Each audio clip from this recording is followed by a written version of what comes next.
আমরা কক্সবাজার যাই আসলে সমুদ্র দেখার জন্য। কক্সে বিচ ভিত্তিক প্রচুর অ্যাক্টিভিটি থাকলেও আপনার মন যদি চায় সমুদ্রের উপরে ঘুরে বেড়াবেন বা ক্রুজিং করবেন, কক্সবাজারে আসলে তেমন একটা সুযোগ নাই বললেই চলে। সেই ঘাটতি পূরণ করতেই স্বপ্নতরী নামের এই কাঠের জাহাজ মাত্র 1200 টাকা খরচে আপনাকে নিয়ে ঘুরে বেড়াবে বঙ্গোপসাগরে। সকাল 9টায় নুনিয়াছড়া ঘাট থেকে ছেড়ে যায়, নিয়ে যায় লাবণী, সুগন্ধা, কলাতলি সি বিচ দেখার জন্য। পার্থক্য, এবার আপনি পছন্দের সৈকত দেখবেন সমুদ্রে ভাসতে ভাসতে। সেন্ট মার্টিনে আসার আগের দিন আমরা গিয়েছিলাম স্বপ্নতরীতে। ওঠার পরপরই হাতে ধরিয়ে দিবে ওয়েলকাম ড্রিঙ্কস হিসেবে কোনো একটা ফলের জুস। দুইতলা বোটে বসে আড্ডা দেওয়ার জন্য পর্যাপ্ত স্পেস আছে। ভাসতে ভাসতে দেখবেন সমুদ্রের মাঝের সৌন্দর্য, উঠতে থাকা গাংচিল, জেলেদের বিশাল কর্মযজ্ঞ সহ আরো কত কি। বোনাস হিসেবে ঘুরে আসতে পারেন মহেশখালী, অর্থাৎ এই কাঠের জাহাজ সমুদ্রপথে মহেশখালী পর্যন্ত যায়। চাইলে বাংলাদেশের একমাত্র পাহাড়ি দ্বীপ মহেশখালীতে নেমে 1.5-2 ঘন্টা ঘুরেও আসতে পারেন। না চাইলে স্বপ্নতরীতেই সময় কাটাতে পারেন। দুপুরের লাঞ্চটাও এই 1200 টাকার মধ্যেই ইনক্লুডেড। কি কি আছে আমি একটু দেখাই দিই।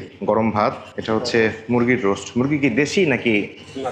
আচ্ছা, সোনালী মুরগি, সমুদ্রের চিংড়ি, সাদা ডিম, সিদ্ধ ডিম আর কি, সবজি। এই পাশে হচ্ছে ডাল। এই হচ্ছে আমাদের দুপুরের খাবার। অতিরিক্ত কিছু দরকার হলে স্বপ্নতরীর নিচের তলায় আছে ক্যান্টিন। সারাদিন বঙ্গোপসাগরে ঘুরে বিকেল 3:30 বা 4টার দিকে আবার নামিয়ে দিবে নুনিয়াছড়ার BIWTA ঘাটে। স্বপ্নতরীর নাম্বারটা স্ক্রিনে দিয়ে দিলাম। সিট সংখ্যা যেহেতু লিমিটেড, তাই অবশ্যই আগে বুকিং করে যাওয়াটাই বুদ্ধিমানের কাজ হবে।